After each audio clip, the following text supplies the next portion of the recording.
Magandang umaga, magandang tanghali, magandang hapon po sa inyong lahat mga kadagtag. So bali andito pa ako ngayon sa malaking bangka. Bali nagpapangalan pa ako dito ng ano naman sa isang bangka na malaki.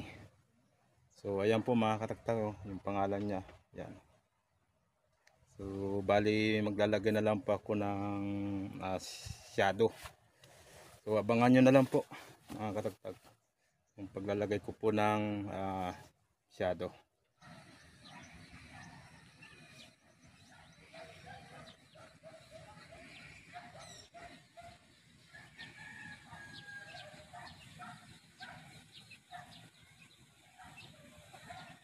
So ayan po mga katagtag, natapos din ang pagpapangalan sa malaking bangka. Ayan, kung makita po ninyo mga katagtag. So sana po nagustuhan po ninyo yung aking pagpangalan. Ayan, hanggang dito na lang po mga katagtag. At hapon na rin po at pauwi na rin po. So yun lang po mga katagtag. Bye bye po.